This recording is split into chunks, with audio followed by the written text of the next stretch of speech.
All right, seeing that it is 8:30 and we are ready with our technology, I'd like to call the Law and Government Committee meeting to order. Kat, can I ask you to do a roll call for me, please? Sauger. Yes. Wagner. Yes. Hendricks. Here. Campbell. Here. Kunkel. Here. Shorten. Here. Altough. Here. Having a quorum, we'll move on to the minute approval. Do I have a motion to approve the minutes as presented? Ms. Wagner, seconded by Mr. Kunkel. Any discussion, changes, revisions? Seeing none, by voice vote, all in favor say aye. Aye. All opposed, nay. Excellent. Public comment. Did anybody sign in? Anybody want to talk, be recognized? Seeing none? Seeing none, we'll go on to member comments. Anybody have comments? I do. Last night I went to the McHenry County Firemen's Trustee meeting. They meet once a month. Obviously, many of the organizations represented there are of our appointments. In fact, we appoint to 5 specific fire districts. They made a presentation, their attorney made a presentation on the decennial reports that are required by all taxing bodies except for municipalities, and somebody else is exempted too. Peter, do you remember? It excludes municipalities. Everybody but municipalities and townships, or municipalities and counties. Right? And right, municipalities, counties, and then the school districts have, they have to do it, but they have very specific requirements that are slightly different from the other taxing bodies. Those reports are turned into the county reviews them, and then they go to the state of Illinois. And they're required every 10 years for efficiency purposes. It's an attempt by the state to review and see if there's, like our shared services, only at a higher level. I will tell you, part of the requirement is that they have to have a minimum of 3 meetings, and they create their own committee to review the efficiencies and learn. My suggestion to them last night was to find a member on law and government that maybe would cover their geographic area and include you on those committees. I certainly know that I'm now on McHenry's. So I would suggest that if you don't hear from them, they're in the process of forming those committees right now. If you don't hear from them in the next couple of days, pick up the phone and call them and see if they're interested. And it's an opportunity for all of us to learn what they're doing and then to be able to share that message with the rest of our constituents. So I strongly recommend that. And that's the Crystal Lake Rural Fire District, Fox River Grove, Harvard, Marengo, and McHenry. So if one of those don't fall within you, pick another one. And you just took McHenry, right? I took McHenry's, but that doesn't mean you can't join. They have to have a minimum of their president, one of their board members, and then at least 2 public participants.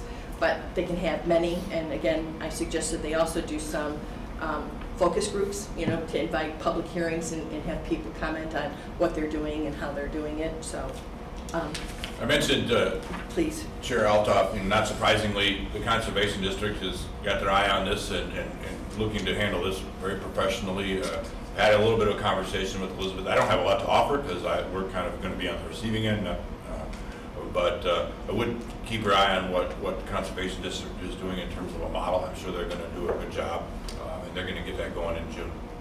And we also suggested too, because it's not that well coordinated and the statute is very general in what is required to be included in that report. So there'll be some outreach by our shared services coordinator and trying to work with all of those taxing bodies just so we have some consistency with the information that we receive and then potentially could use that. The fire district individuals were very interested. They were unaware of our shared services committee, and so I let them know what we were doing with law enforcement and to see if there was anything else we could do with those taxing entities as well, particularly those that we appoint to. Obviously, I'm interested in having them come and make a presentation on their strategic plans and what they intend to do. So, Can we get a copy of that? absolutely. In fact, I gave one to Peter. We'll make sure it goes out, gets scanned and goes out. Okay. And this was just the one that was done by the attorney for the fire district. So again, it may not be as complete as it needs to be, but I'd be more than happy to share it with you so you're aware of it. It's Jeff Kiker, who is one of our representatives way over on the, he was one of the sponsors of this legislation. So we have some input from that too.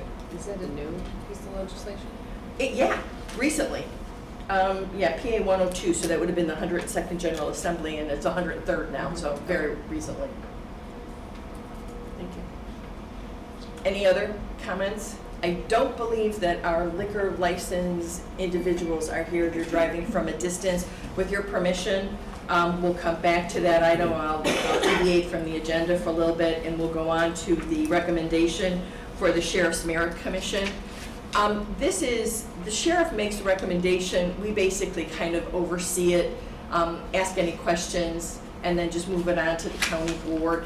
I asked the sheriff and his, what would I call you? His shadow rep, to put together a little bit more information so that you have some background.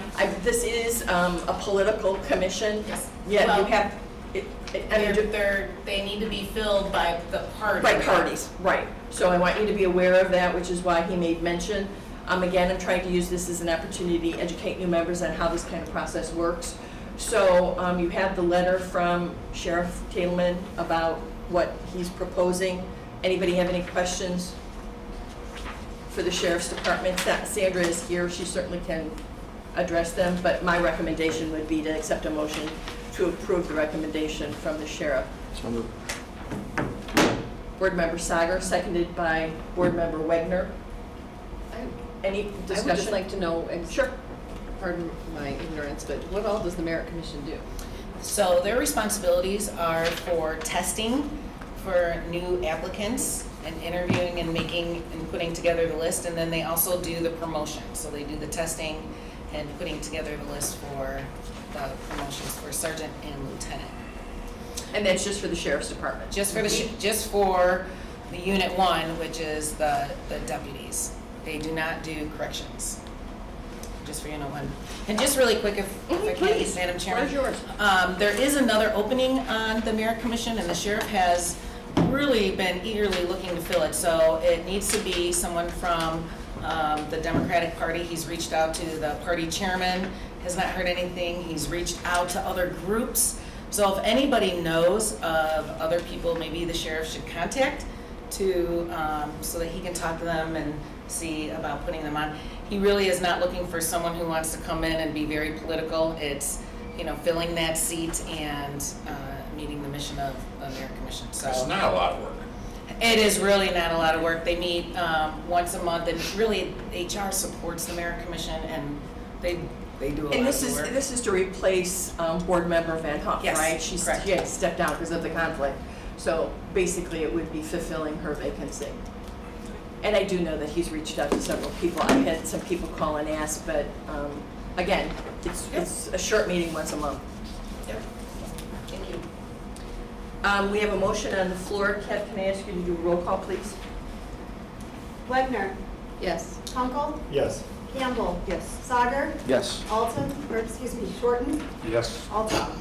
Yes, I like it. We're We're dating now. We're dating. We blended our Oh, names.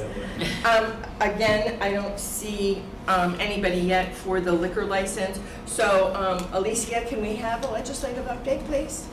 Yes, Chair. All right, I'm gonna hit send right now, and you're gonna get these right in your mailboxes.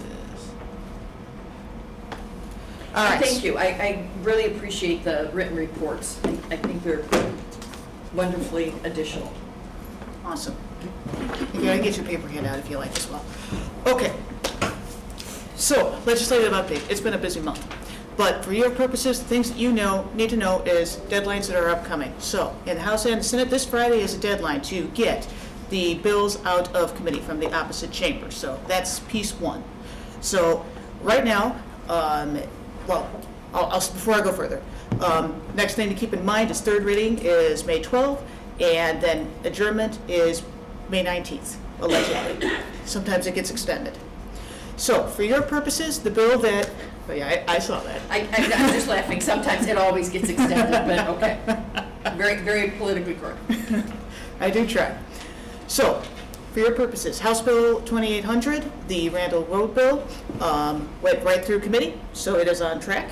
It has already had its second reading, and it should be on the calendar for third order today. Whether or not it gets heard, that remains to be seen.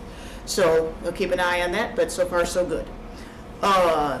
If it is passed by the Senate, which I have no reason to believe right now that it wouldn't be, then you've got 30 days for the General Assembly to flip it over to the governor, and then the governor has an additional 60 days to sign. So, or not sign. And then if he doesn't sign, or if he doesn't veto, then it still becomes law. So that's that piece. Now we're going to get into the subject matter hearing land. So, right now, there's been pieces of legislation discussing different types of funding that, we want the state to do. So we have House Bill 2781, which gives additional funds to townships for township bridges. That one hasn't really progressed further, but there have been subject matter hearings on that. Then there's also LGDF. There was a hearing, which I'm going to let our county coordinator talk more about. But for our purposes, there was a hearing, a subject matter hearing on LGDF, and for our part, I did file a witness slip for the county indicating our report, and I know the chairman wrote a letter and sent it to Chairman DeLuca to give written testimony as to the county's stance on LGDF increasing it. But with that, I'm going to flip it over to Shaylin, who is there. Yeah, it was just very, very brief. Thank you for your time. So I went down with Mayor Mark Kalnick, who is the mayor of Cary, and we were joined by the mayor of Algonquin and the mayor of Huntley down in Springfield for Illinois Municipal League Day. There was a subject matter hearing in the House Cities and Villages Committee where Mayor Kalnick spoke in support of the LGDF along with 15 other mayors. The room was packed, hundreds of mayors there, so it was a good show of unity. With that, we want to thank Chairman Bueller for his letter of support, and going forward, we're looking to bring in all of the counties to do some sort of either a joint letter or some sort of press conference. So that would be including all of the counties, just because you do also get LGDF dollars. So thank you for your support, and I'll keep you posted about any sort of county municipal collaborative effort. And just a reminder, we're at 6.1%? 6.16, yes. Okay. That's the bar. Anything above that is progress. And we should be getting 10%. And I'll just add to that too, that things are looking more dismal right now than they were when that request went forward. The budget as presented by the governor had a small balance, a revenue balance that we actually would have in surplus. Right now, all of the numbers are coming in for several programs, particularly the program that was passed providing health care to undocumented individuals, and it is substantially higher than what they had anticipated. So I'm going to tell you there's less money and there's going to be a bigger stress on the budget than they anticipated, and I think that's not going to be in our favor because, again, they're going to demand that there's additional money for the state as opposed to passing it down to municipalities and counties. So just very practically, you need to be aware of that. Yes, ma'am. I also spoke with Mark over the weekend. Okay. He said, tell friends, families, neighbors, anyone you can, put pressure for that very reason, because these dollars are already being hunted, and we need to raise the bar on that, because he said overall, on average, we're only actually seeing about 4% of that money. Is that not true? The number's at 6.16, but we're not seeing all that money. Is that not true? And so we're all Seeing, we're not Seeing, receiving. we're not actually receiving all of that money. I think we are. He may have been speaking specifically on his end of that. That's true. Okay. I was at a Cary function, obviously. Whatever comes in, we're getting that 6%. We are getting the Yeah. 6.16. Yeah. Okay. He alluded to the fact that he's getting less than that, so. Okay. And that again, that might be just it's not That's actually his being end. delivered. Correct. As opposed to being allocated. Right. Anyway. Little nuances, so. Yes, Mr. Sager. I'm concerned that, the outlook is not bright, particularly because the governor simply doesn't seem to support it. So it's almost like we have to start moving the governor's mind in order to be able to get this forward. Because I think if the governor would come out and say, I agree, then in fact, I think the legislature would go along with that. But is there any effort that you're aware of that is trying to work with the governor specifically for LGD? I'll look, Shaylin, you were down there last week, but I am unaware of none in talking to any of my colleagues from the General Assembly. So Governor Pritzker did speak to the IML and addressed LGDF, but made no commitment or give us any inclination that he was going to do any cut or increase. And I'm going to look at Board Member Sager and say, you're right. It's going to be, the allocation of those funds are going to be in direct competition with the allocation of new programs that a lot of legislators have been advocating for, anticipating additional funds. And so I just don't know where LGDF falls on that priority list. But anything that we can do with any of the legislators that represent us or friends that you may have certainly would be appreciated. I think that they lose sight of the fact that we need funds to provide services to our local constituents, and obviously we're one of the very closer units of government that they go to and they seek assistance from. So I know this is hard to calculate. Let's say we could get them to move up to 6.5%. Any idea how much money that would come into the county?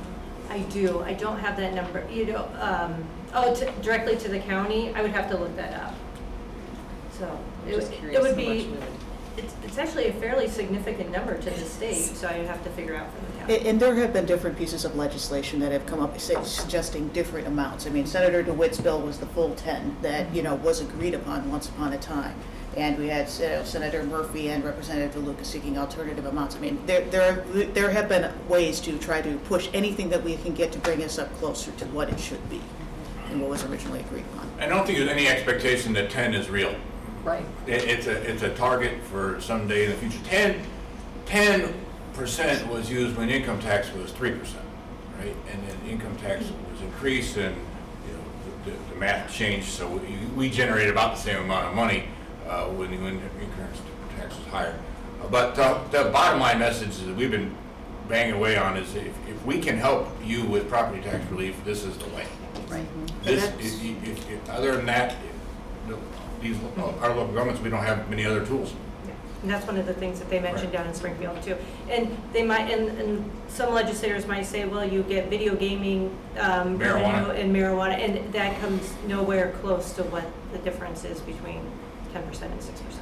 And you have to remember, historically, this was a promise the state made to every single local unit of government when we did the income taxes, that we would get our fair share, And we went out and advocated for those kinds of changes, which were difficult for many local legislators to advocate for.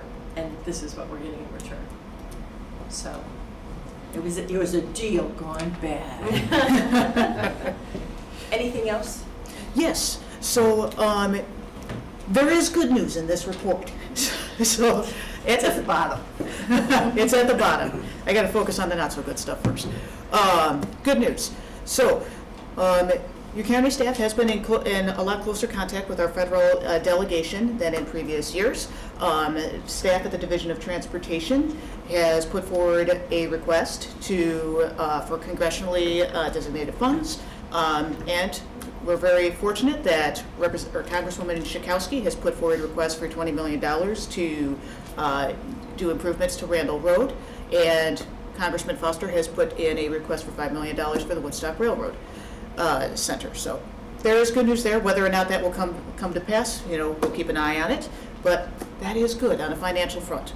Also, we received an urgent message from the National Association of Counties on April 19th. And it was stating that there would be a vote in the Senate on a Amendment 81 to essentially claw back ARPA dollars from counties. Given the county board's legislative program, especially the legislative program tenet that says oppose legislation that would reduce the existing authority of county government, and in consultation with Chair Althoff and Chairman Bueller, staff did put forward a request to Senator Duckworth and Senator Durbin to please vote nay on that bill, and they did. Though I'm sure that though I know that they received other requests from other municipalities saying, please, don't do it. So just wanted to bring that to your attention. Anything else? Well, there is another piece of news, but it doesn't have anything to do with our legislative program necessarily, or at least any actions performed by staff. There was a significant court case that came down in the past month. You might have read about it in the Daily Herald. So the township law that is specific to McHenry County was found unconstitutional by a judge in the 22nd Circuit due to its being McHenry County specific. Which is something that was said long ago, but needless to say that that is excellent news for all of us. Thank goodness. And so, have we talked to Representative Ness on whether she's going to continue to pursue that legislation, just so that we have something, or is she just going to let that lie? Do you know? I did inform her of the result of the court case. I didn't get the impression that she was going to continue to Okay. pursue the Yeah. legislation. Yeah. Any other questions for Alicia? And we'll note that Eric arrived about 4 minutes ago. I will remind all of you too that the Illinois assault weapons ban argument will occur in Springfield on May 16th, so you might want to pay attention to that. I know that was important to the board, so that's information for you to follow. And I have nothing else either, so thank you very much for the update. We really appreciate it. And again, with your permission, just real quickly, I prefer, gentlemen, if it's okay with you, to go on to the routine consent agenda. We do have representatives from the circuit clerk's office, and I'd really rather look at that routine consent agenda and allow them to go back to work. So we have the routine consent agenda. Does anybody have any questions? The deputy clerk is here, as well as Laura from the department. If you do have any questions, you guys want to come up here or stand on the two resolutions? Maybe you want to explain what they are specifically for, so everyone's aware. Good morning. iJustice is our case management system that is used in the court. We've had it for almost 14 years. We are kind of the hub, excuse me, of all the data for our justice partners. We feed case data to the state's attorney's office, the public defender. The sheriff uses our system for some things. Court Services has another version of it for R2 and Specialty Court R3. So we start all of the case data and it feeds to these other departments. Usually our only enhancements that we are making to our system are all directly related to statute and Supreme Court changes. And this is something we do annually, We do correct? this every year, correct? Anyone? Mr. Crumpler? Just a quick look over it. It says it supports about 600 people. 600 people in the county? Probably. All police departments also tie in and use our information. Our staff, the courts, sheriff's department, the jail uses it. So, and State's this is a attorney. biannual, so that 150 rotated, that's twice the year. I saw it's 240 actually, though, Is right? it, But we're allocating up to 300. I know there's a provision for extra labor man hours in there also. There is. It depends on how big of enhancements that are So required. worst case scenario, quick math, somebody check me if I'm wrong, that's $500 per user annually, is that correct? Yeah, that would be Roughly, correct. yeah. Yeah, that's correct. It seems well in line for me, electronics wise. Computers cost more money than that. Okay, that's it, that's all I need. and Thank you. the coordination between all of those agencies is probably priceless. Yes. So, We would Can be I- lost without it. yeah. So can I have a motion to approve the consent agenda as present? Mr. Shorten, seconded by Ms. Campbell. And then a roll call, please. It's an expenditure of funds. Kunkel, Yes. Sauger, Yes. Campbell, Yes. Wagner, Yes. Hendricks, Yes. Shorten, Yes. Alton. Yes. Thank you very much, ladies. Thank you. Enjoy the rest of your day at work. Thank you. Can I ask the liquor applicants to come up to the table, please? We're going back to the top of the agenda.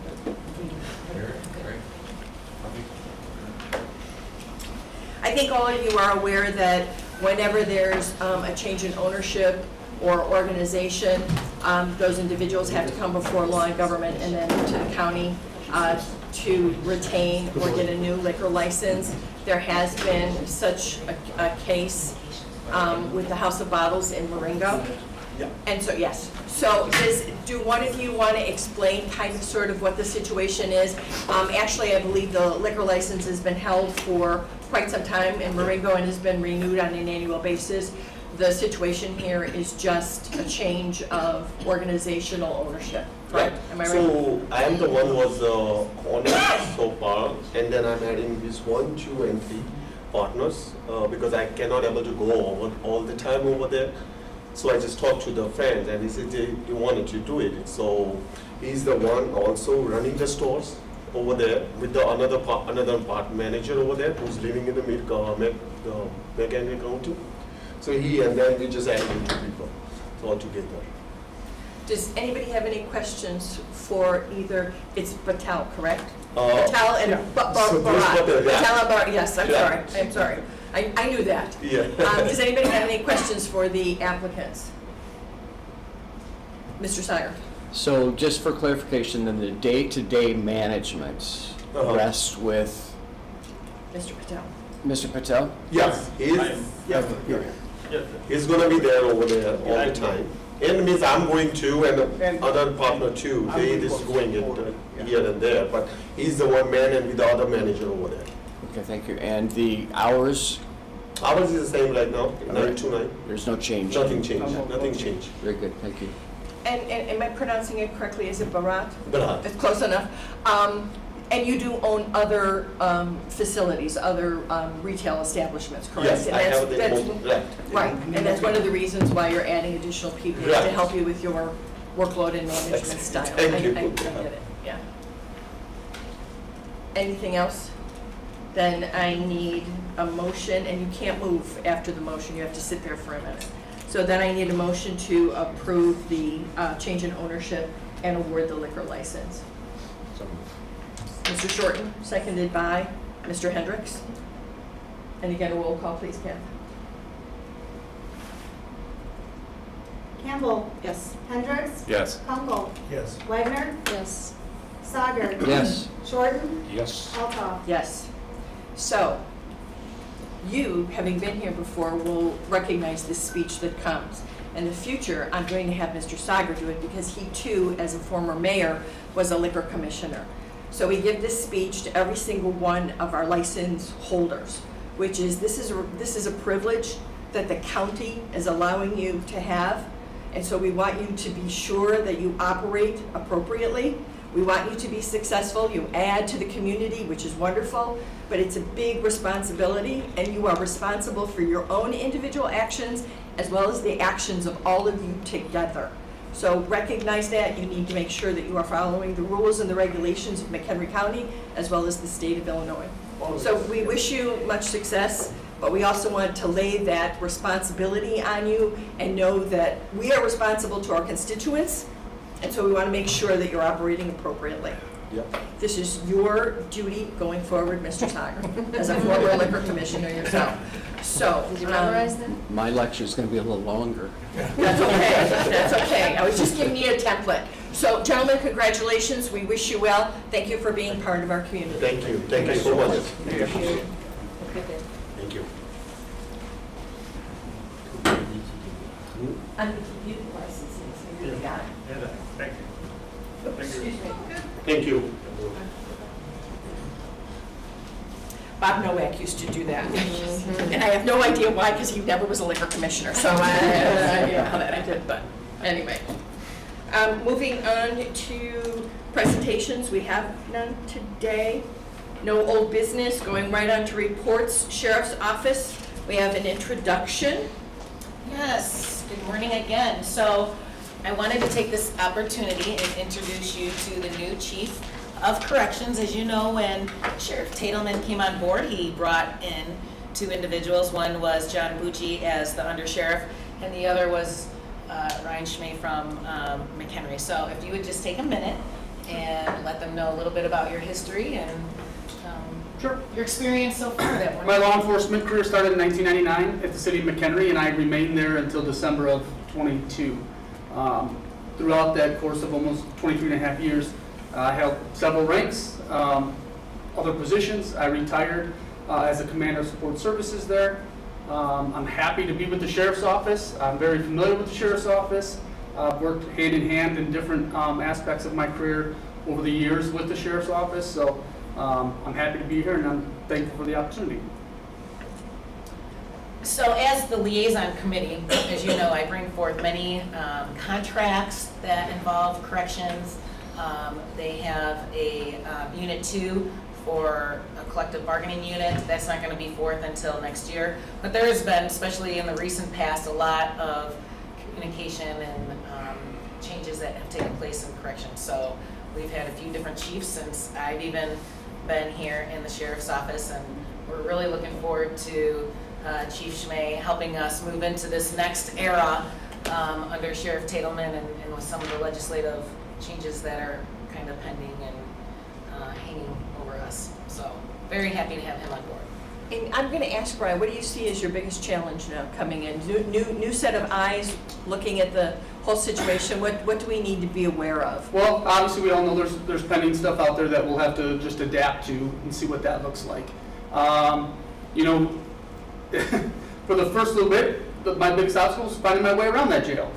You know, but I have that pretty squared away at this point. You know, there's been a long history of there within the correctional officers and within the jail. They have had some turnover. You know, so just building a foundation. I don't plan on going anywhere anytime soon. So just kind of laying down that foundation of, you know, caring about the staff, which hasn't maybe always been the priority, but we have a great staff there at the sheriff's office, specifically the corrections office. I'm not going to speak of the operational side, but what I do know of the operational side, there are a bunch of wonderful people there as well. But just kind of figure out what this pending litigation or laws and how that's going to look for the sheriff's office and specifically corrections is going to be a bit of a challenge. We'll just have to see how that rolls out.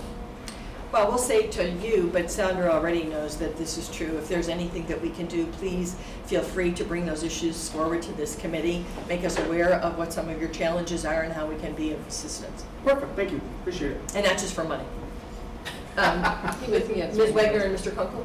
You go Go first. ahead, no, go ahead. I just Ladies first. since the top floor is not being used. It is Oh, being it is. I was yeah. wondering what was going to happen with that. Yeah, so there is, one of the blocks is being used up there. We do have a vacant block up there. You know, we do have a few ideas, but we're just waiting to see what this looks like, how this rollout looks like going forward, to see what some possibilities are. But we have been tossing some ideas around about how to, you know, you don't always want to fill your jail, but you do want people in your jail, you know, make sure that we're making the community safe as possible. So we do have a couple ideas, but the whole third floor is not vacant. It's just one block. Okay. Mr. Kunkel? So stability, of course, is reliant on retention there also. You don't seem like a shy guy. You definitely would get rid of bad apples. I was told once that there are no bad employees, only bad managers. I beg to differ over time. As I became a manager. I'm realizing that it's harder and harder to get people. You still know that bad people hurt us all in the county, and those people would have to find a way to another location at that point. Is that not correct? I'm sorry, I'm kind of missing your question. If there are people who are not into the stability of our jail system, I'm talking about employees, Okay. you're not shy about having to get rid of those people, are you? No, no, I am not. I want the best staff possible, whatever that looks like. So, Fantastic. and I think I will say this though, we have a great staff down there. That's great. So, Don't know any of them. yeah. Just know management side, that's all. Yep. No, I'm not shy about that, but I want to emphasize that we have a great staff. But we do have, but they are union employees, so there is a process that you need to go through Yes. for all of that, okay? Understood. All right, Worked just, a long time. yeah, just making sure. Okay, thank Thank you. you. Any other questions? Can I Yes. ask a comment question? Chief referenced pending stuff, right? We're waiting to see what's going to happen with the court case relative to pretrial fairness. That's the big thing. The jail is not empty. In fact, it's more full than we anticipated at this time last year. You're running over 200 a night now, oftentimes, and that's triggering some additional medical and food service costs. We don't know what things are going to look like 3 months from now. I did talk with the state's attorney earlier, let's see, today's Tuesday, it was last week, and he thinks that there's going to be a resolution in Kankakee, the next 45 days or so. There may be another, month or two for things to, depending on the decision, for it to be implemented, whatever that decision is. But even then, we don't necessarily assume we're gonna be back down to 140 detainees anytime soon. No. What's the average length of stay? Oh, boy, I don't have those statistics with me. This, I can get back to you. Yeah, and I won't put Sure. you on the spot, just something that I think would be of importance for us to kind of know that, just with relationship to costs, et cetera. So you don't have to necessarily bring it back now, but just keep that in the back of your mind for Sure. further information. Sure. Okay. I can add our contracts for healthcare and for food, which are our largest Right. contracts in the whole sheriff's office. They have different levels.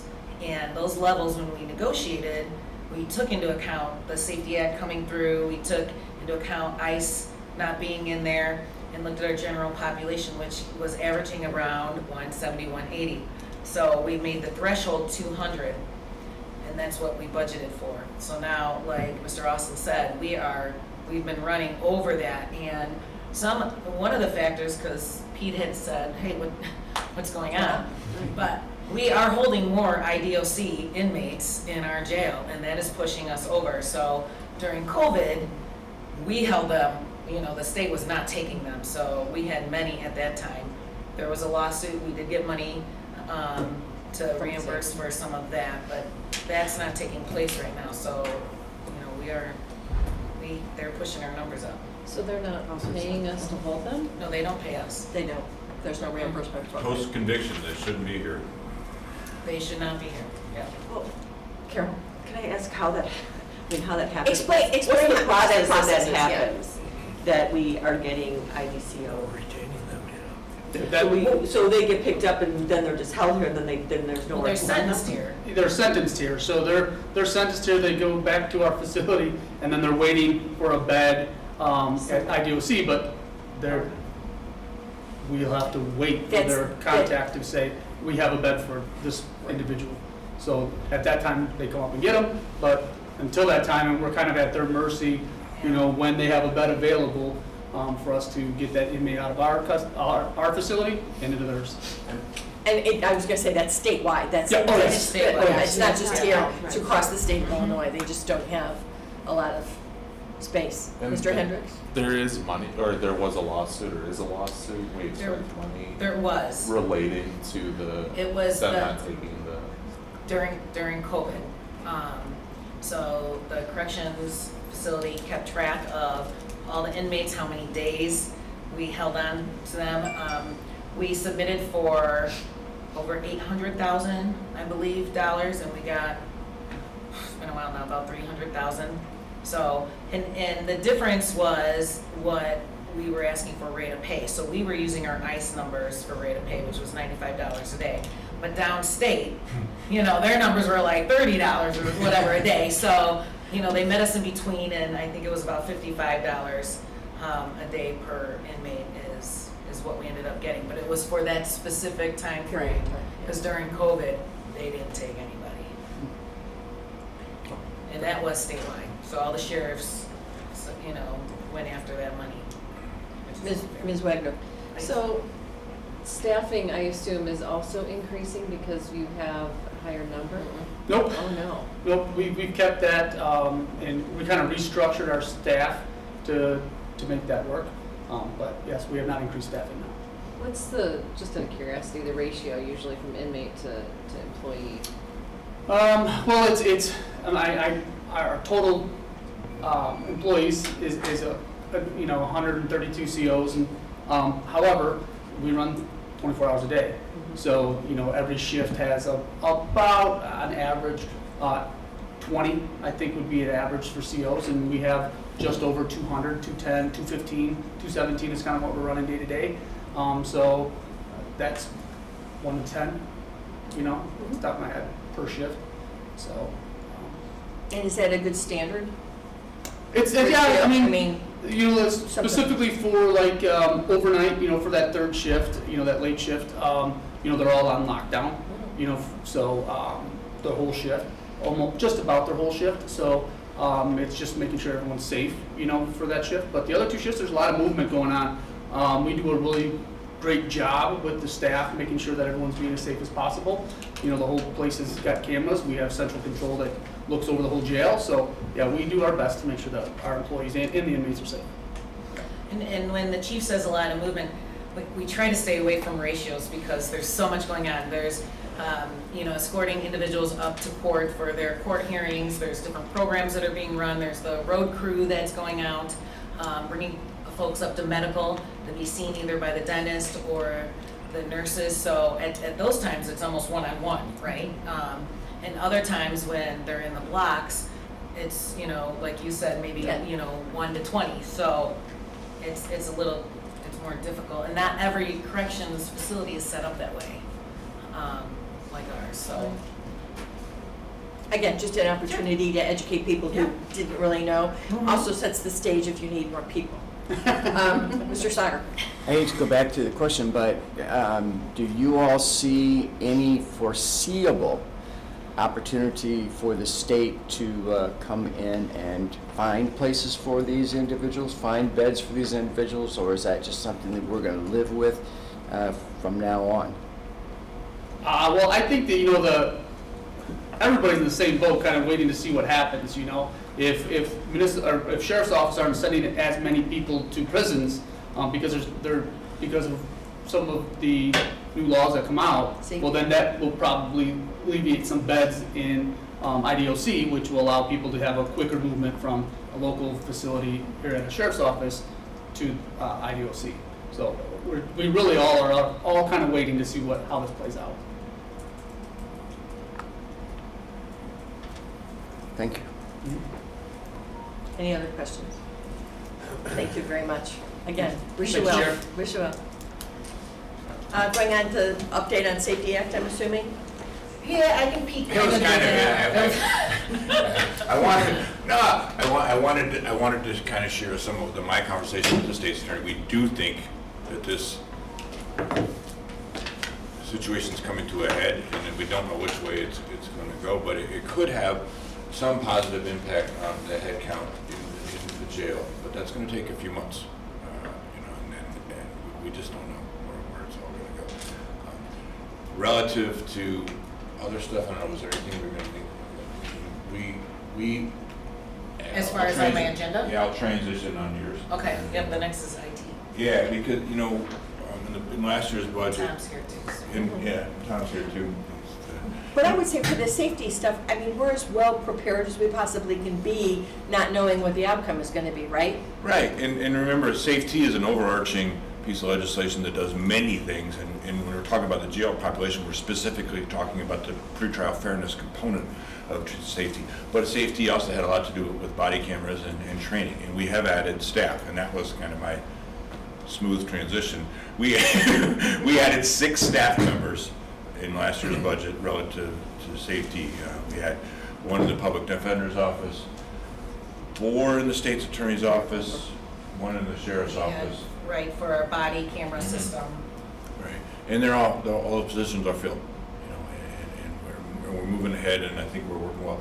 However, we had a significant retirement in 2022 in the sheriff's office, and a very IT-friendly lieutenant. Sergeant, thank you, and he was doing a lot of the IT work, and those responsibilities have been kind of divvied up amongst other sworn officers, and it's not working quite as well. It's not working, they're not very IT savvy, and. Well, it's hard to do that amongst different people. I would assume the continuity is not. Yeah, so. And we move staff, right? So every year we have shift bidding, and it's based on seniority, so the staff. Yeah, so Tom and Sandra and I met last week, and we knew this was on the horizon. We're not ready to say, oh my God, we need a new position, but we're getting near to be ready to need a new position, and it probably wants to be, we haven't thought this all the way through, but we have a business analyst grade that would report to Tom, but would serve exclusively in the sheriff's office. There's just so much technology now. Shaylin and Sandra and I met last Friday with all the body camera work that's going on, and trying to expand that body camera contract and the data storage to help all of our small municipalities. If you're Lakewood or Hebron, what are you gonna do with body camera and data storage and running all that? Right. I mean, but they're gonna have to do it in 18 months. They gotta be, and obviously, we can be the anchor of that, and, but it just takes people to run all this. And we can expect some help from municipalities on some of this, I think we have to. But we gotta do something different. And we're okay with storage? I know that I keep hearing how much space and room we need for the storage of all the body cam stuff. Well, we're using evidence.com right now. Tom, come on up and join us. This is what you get for speaking. That's right. Can't hide back there. We're using evidence.com right now for storage, which is a cloud solution. And if it's an Axon camera, right, then because that's what evidence.com sells, they sell Axon camera. If you use an Axon camera, then uploading to their cloud is quote unquote free. It's included in the cost of the camera, that type of thing. And I just had a meeting last week with somebody, so I don't want to, put too much out there. But it seems like some of the municipalities are not going with Axon cameras That's because that was they the might be question I a was little gonna bit more ask. expensive. Yeah. So that's going to cost the county a lot more money because we're going to have to upgrade that evidence.com plan to incorporate third-party cameras because that video is not free anymore. We're still learning on this, hold that thought. So Right. Shaylin and I have a meeting in 9 days with Chief Pat Finley. Pat is a Cary Police Chief, but in this meeting, he's wearing the hat of the president of the Chiefs of Police Association. So maybe we can help guide decision-making on those law enforcement agencies that haven't already made a decision on what kind of hardware and data storage they're going to be using. Because some of these smaller communities have not made that decision because they haven't had to. Right, and my question is there a reason why they wouldn't go with the one that includes the free? I mean, is there something that we should be aware of, or no? Just I don't know all the a details. choice? Okay, might be possible. I know that when we make investments like that in the cameras, that's a long-term investment. So if they just purchased their cameras in the last 2 years, and it's not at You're right. that to But is change. the cost would be- disparity between the camera, does it make sense for us as the county to give some sort of an incentive to them, even financially, versus us paying the additional upgrade point to that point? Would it be short-term more beneficial for us to give them an additional incentive to go with that to help us store their knowledge, store their... Yeah, incentive is one tool, or order is the other. I don't know. We're looking at Lake County and their state's attorney's office has recently made a decision that everything coming into the Lake County State's prosecutor's office is going to be on this. No matter what format you film it in, it's going to be transformed and stored in the Axon database. So, Right, but not having numbers, we don't really know, you may know, and may know soon, what that number disparity is between what we pay in an upgrade to store this information versus what they pay overall for and I don't officers. know for the necessarily if it's going to be we paying that differential or them paying. or the law enforcement agency paying the differential. We're all learning. We have a meeting I think May 24th now with Axon in the state's attorney's office to kind of talk about how this contract expands. DuPage and Lake have done it already, so this is not uncharted territory. Okay. There's definitely a lot of data there when they make an arrest or whatever. I mean, just one phone is a terabyte, and they take everything. They take it's not just the body camera stuff, it's the phones, it's the computers, it's... Think about It's like an electronic file, a basically. significant arrest. You can have 6 officers with cameras rolling. Mr. Hendricks, did you have a question? No, I do not. Okay, didn't know if that was. Anything else? So yes, can I, with this IT position that we're looking for right now, because we've kind of lost that in-house IT knowledge, we've been leaning very heavily on Tom's department, and the one person who's assigned to us is also assigned to 2 other departments, one being Valley High, that's also a 24/7 operation, and I mean, the poor gentleman, we are needy in the sheriff's office because I have 12 different divisions within the sheriff's office that have different needs just themselves, let alone the health department in Valley High that's trying to pull him away too. So we, I think IT knows and it would help them as well to have a position that's just dedicated to the sheriff's office that can support us. And being a IT employee, that means that all the systems that, you know, we'd be looking at and working on, you know, for sure are gonna be what is supported by the county's IT department. Is that going to be difficult to fill? And I would assume there's, again, still massive amounts of coordination between whatever that position would be in our IT department. But is that going to be difficult for us to find somebody? Is that going to be one of those vacancies that we, you know, have angst over? Potentially. This, going back a couple of years, you know, when we put out a posting, we would get almost no response. And of those responses, there wasn't a lot to pick from. It's getting better now, so we'll see. And what's the salary range for something like that? I want to say around 60, high 50s or 60. And this would not be a commissioned officer, though, this just an IT position. Correct, it was a commissioned officer. It was a prior. sergeant, so. Right, but I'm saying But now. this would not be. It'd be a non-union IT staff member rather than. Yeah, but then that sworn component FOP. wouldn't be built into it, so that gives you a little more breadth and width of search. Right. Yes. Okay. Can you just keep us updated on how you're going forward and where we are and Sure. the results of that? We're trying to get creative with funding, and I know that in the past, the county board has always wanted us, when it comes to staffing, whether we're, you know, taking away or adding to do it at the budget process, but we may be coming sooner because it's a need, especially right now with all the projects going on. And I think this is an emergency situation that you could certainly share with the board and get some kind of sympathy, so to speak. But yeah, hopefully we'll consideration. get updated the next law and government. I mean, this is important. Anybody else? Questions? Okay, moving on. All right, moving on. Okay, joint training facility. Thought I would take this opportunity to also update you guys on. Okay. Sure. Okay. Perfect. Awesome. Okay. So you guys probably already seen these. I'm sorry, I just did them on the copy machine this morning, so they're not professional. But tomorrow is our groundbreaking for the firing range, which we're very excited about. We're hoping to. There's no truth to the rumor that we're gonna shoot a bunch of guns into the dirt for a groundbreaking. Jeez. I thought it was into the air. Okay, I said. That's what I heard.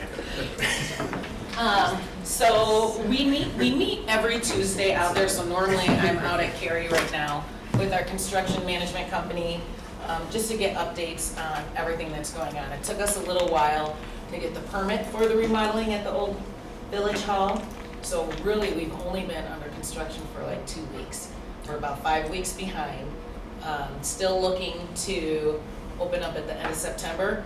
Mid-October, we already have classes scheduled with attendees, so there's kind of a hard stop there. But I did bring photos because I wanted to show you some of the progress that has happened. So I don't know how familiar you are with what the building looked like, but the picture that you see right here, that's the village bulldozing the pool. So they're removing the pool. The pool was not ours, so that's actually a separate project. And they're doing it at the same time. But we're hoping in the future that that's a lot of space that we can work with the village to utilize some of that space they have there. So this is just inside some of the ductwork. This is the old entrance. I don't know why that's saying that. Okay, that's fine. So this is the old entrance, and this is what it looks like now under construction. So you can see very walled up there, very open here. Very, very open, things hanging. You have to wear your hard hat when you're going in there.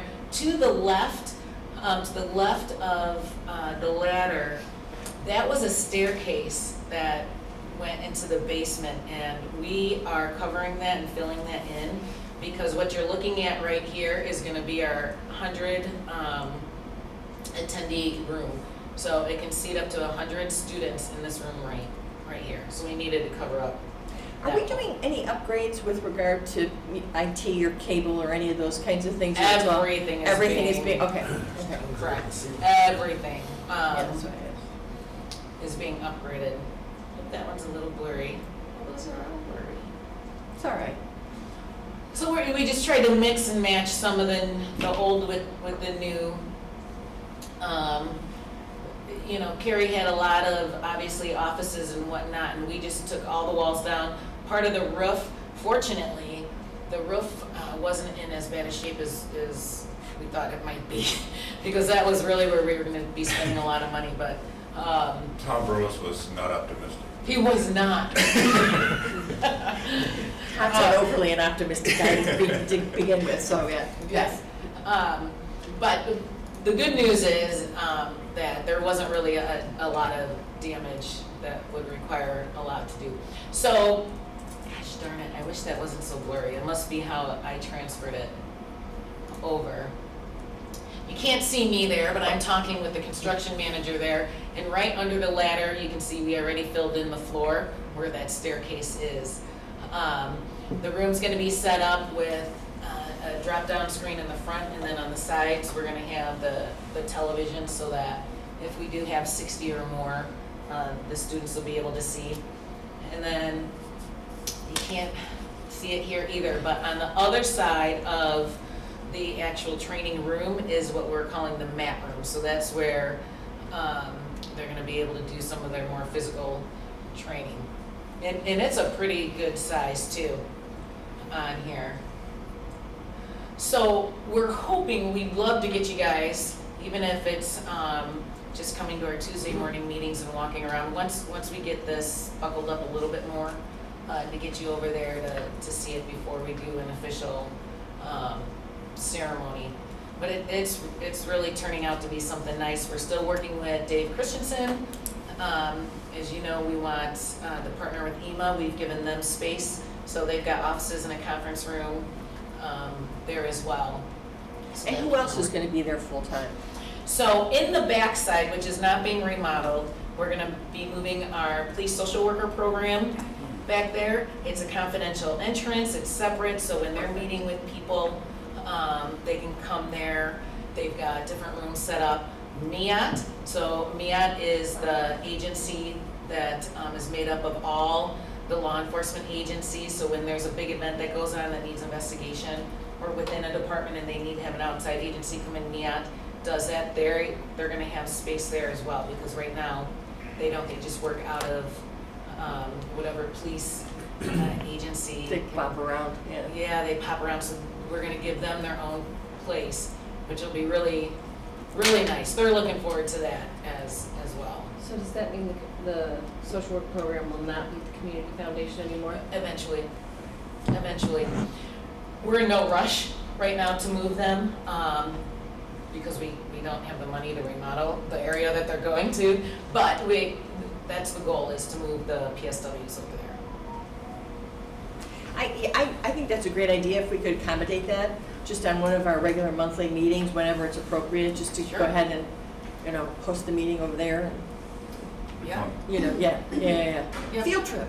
Yeah, I can work with Pete and Kathy, we can get that I scheduled. think that's a great idea. But realistically, it's September, October. Yeah. We got a hard cutoff early October, because Yeah, no, we have to have a ribbon cutting sometime around that too. yes. Understood, Mr. Sager.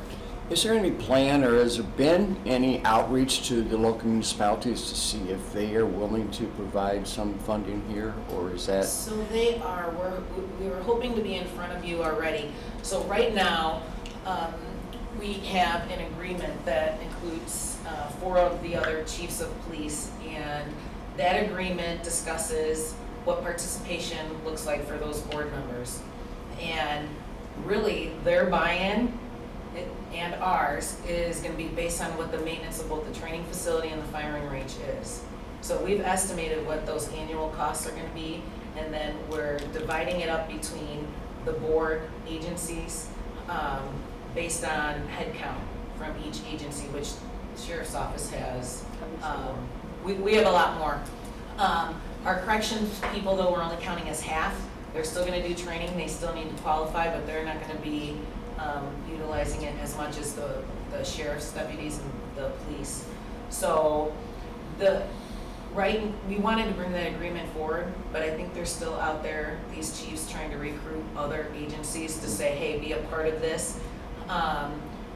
Being part of that membership gives 24/7 access to their employees to use this. It brings in different training, that may be specific to them. What are the 4 entities that we're already working with? So we've got McHenry, Algonquin, Lincoln Hills, and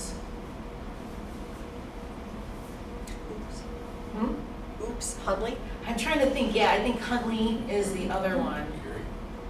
Oh, Cary. Yeah, Huntley, so interesting enough, it sounds like Huntley got some money from Amazon, and it sounds like they may be building their own firing range, which we're still talking with them about that, but we really want to get Crystal Lake in. So even if we know that they have a spot that they use right now for their firing and qualifications, but if we can get them into the training facility side, at least, and that may be an option for some of the smaller communities. The goal is the ongoing maintenance is going to be supported by all the agencies using it. Well, I think the thing to emphasize, though, is it's not just the firing range, although that's important. Correct.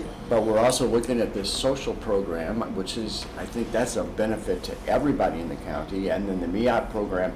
I mean, all those types of things are, as you have described, kind of coming into a central location, which I think is brilliant. And so others are benefiting from that. And so it would be good not just to have them participate in the maintenance, but perhaps in the original investment as well. Yeah. Right now, we just have it in the maintenance portion, because this is being supported, the remodeling and the building of the firing range by ARPA funds, and then the sheriff's discretionary funds. The social worker program, that is a cost share. It's a cost share. We have 19 governments that are sharing the cost. Probably need to rethink that model for how we're sharing those costs next year, but we're just in year 2 of that. We're in year 2, so the county has a third, the mental health board has a third, and the participating communities, the 19 have 18. An aggregate of it, yeah. But you were saying that that social area is not being done right now. I mean, it's not being constructed right now. It's The not remodeling being remodeled right now. They can use it. It's just not ideal. It's an old building, so we'll need to remodel some of those areas. It's old, so that is not part of this project. That's on what we call the police side that we're not touching yet. But if what you're suggesting is looking at some of those agencies that are part of the contract for the police social worker program, using some of those funds to remodel, that makes absolute sense. Yeah, that's what I'm suggesting. And also, I would think that even though you're quote-unquote abandoning the community foundation, I would think that they could see the benefit of this as well. Has there been a grant request through them for that particular portion? Not yet, because we haven't determined when we're not going to be using that area anymore and when we're going to be moving over. Okay. We do have a grant through them for emergency funds, which has been spectacular. So when the social workers need stuff, water, blankets, they have access to those funds right away. You aren't paying any rent over there. We are not.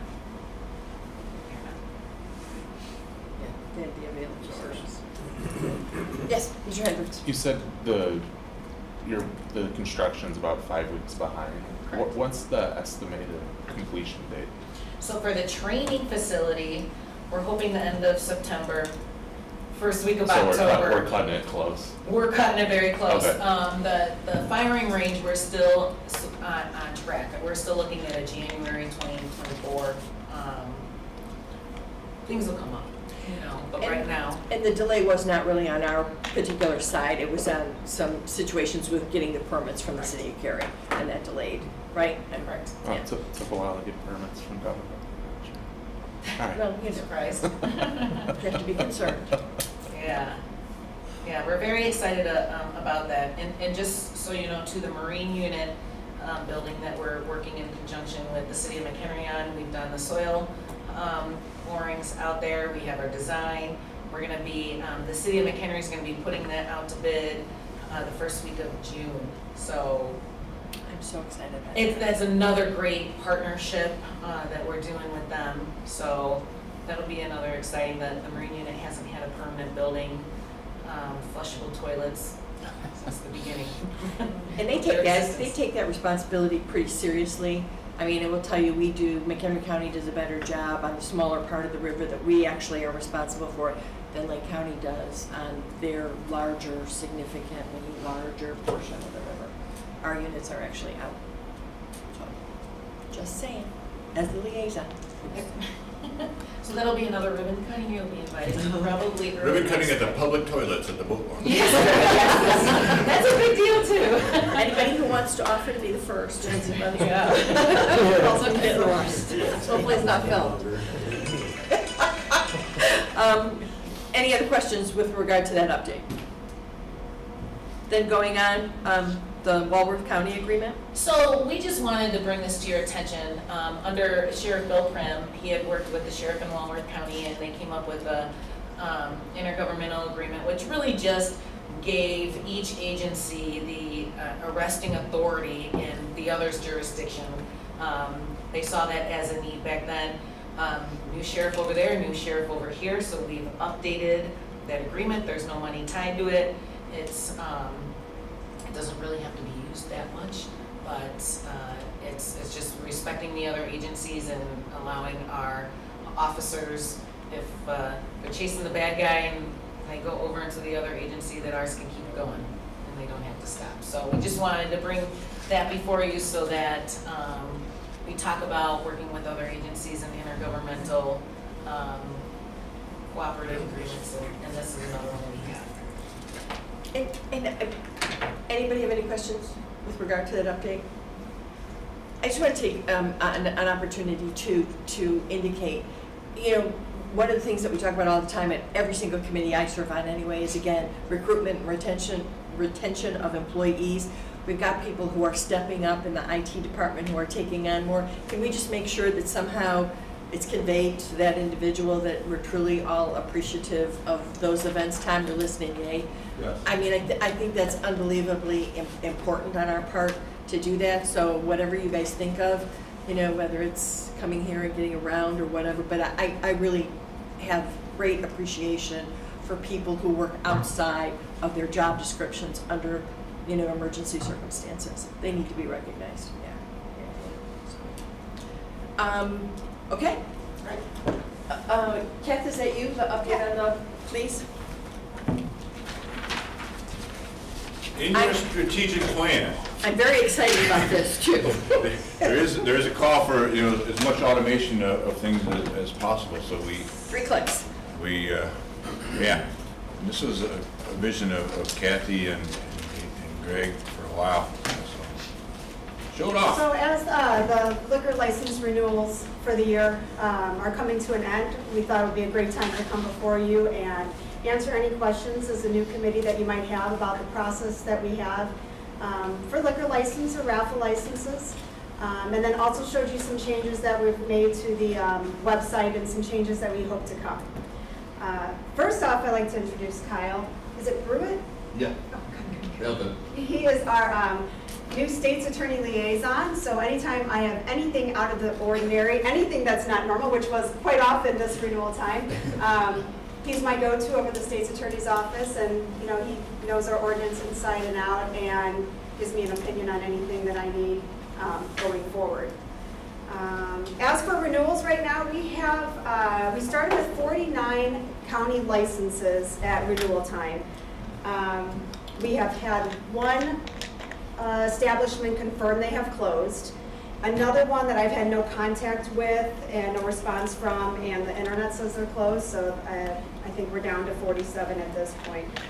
This is the last week they did have a deadline of April 1st, and they never meet the deadline.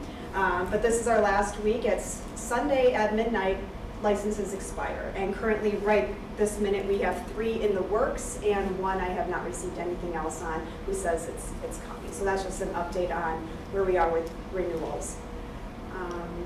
Can I ask a favor too, somewhere in all the presentation? Explain how we used to do it and how much better this is than the way we used to do it with regard to mailing and paper and, ease of application process? Yes, so it is my goal to make it as easy for the owners as possible. And that's for one-day licenses, that's for raffle licenses, liquor renewals, first-time applications, everything. So in the past for renewals, what we do is there is a very big, thick packet that goes out. We mail it out February 1st saying this is your renewal time, the deadline of April 1st, all the paperwork that they need.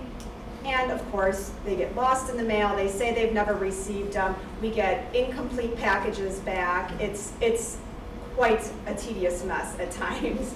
And so my goal is to, next year, well, for now, everything has been changed online. And we worked with IT and Greg, he was awesome, to get everything online. So before they would come in, they'd get paper copies, they download PDFs, it was hard to read, they leave things blank.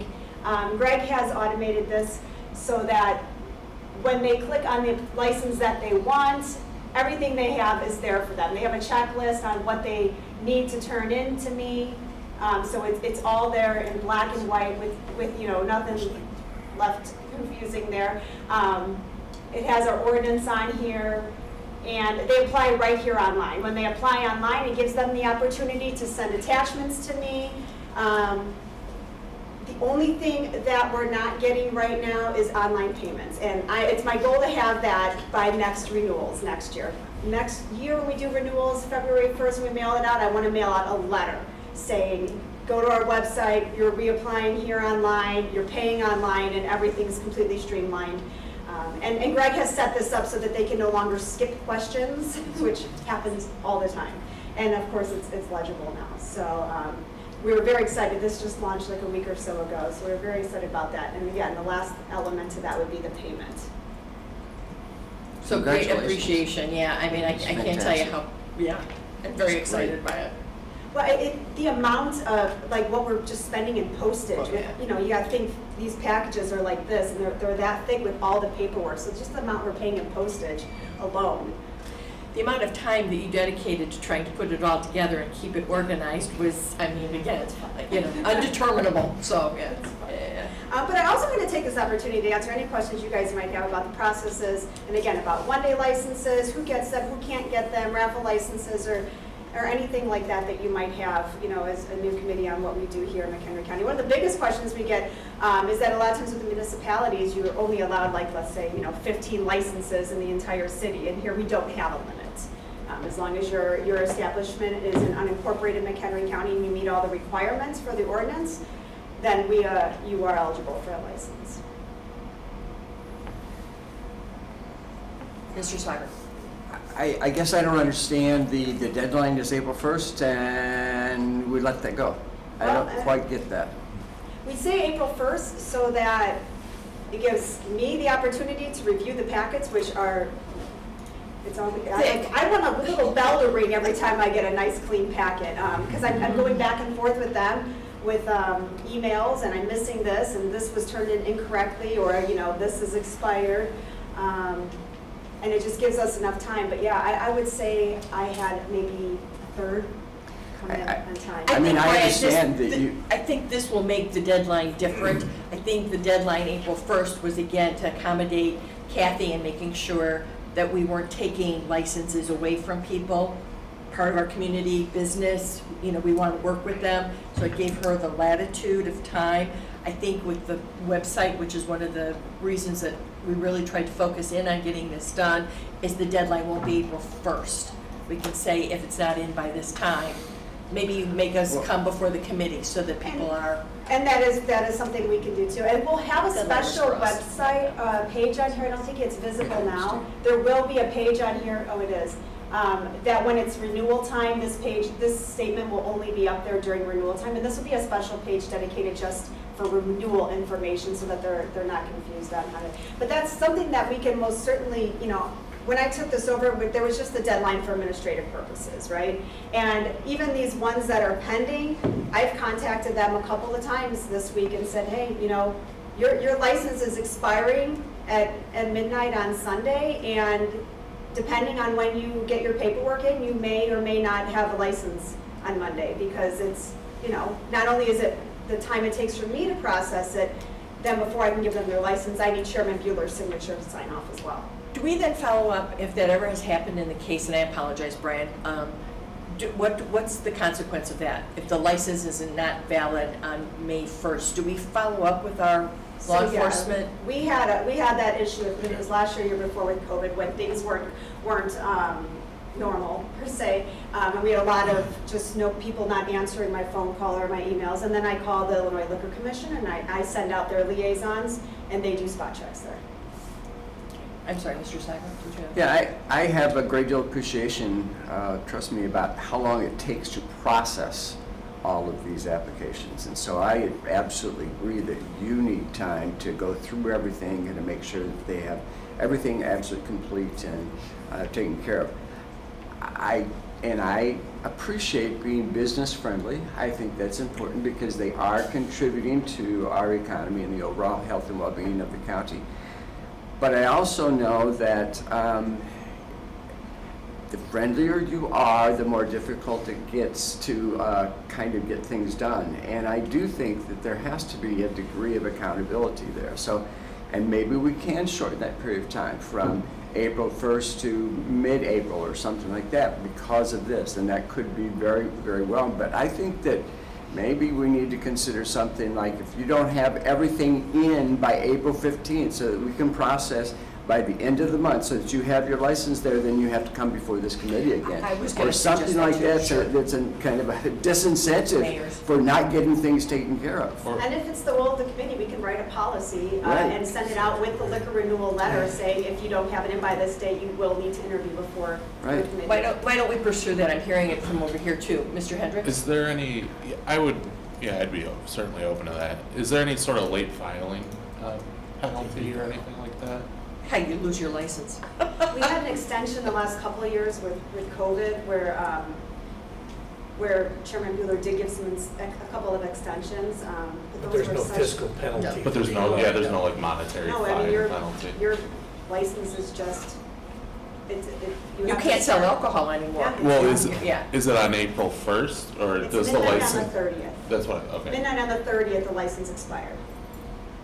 And that's why I asked, and then we contact the state, and the state goes out and spots checks to make sure that they're not violating the laws. After that April. Correct, so come this Friday, if there's any that I still have not processed yet, and again, I leave voicemails, I like to do everything through email, I have that documentation and everything, I prefer not to do voicemails.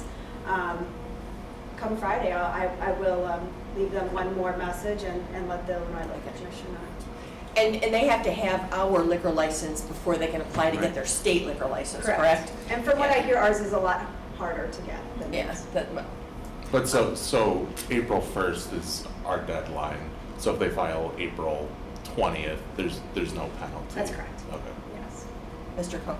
But minimally as an enforcement tool for you, if we did put forth something here that states that you could send them an email that says, if you don't make this deadline on such and such day, date, and time, you will have to apply before the board again.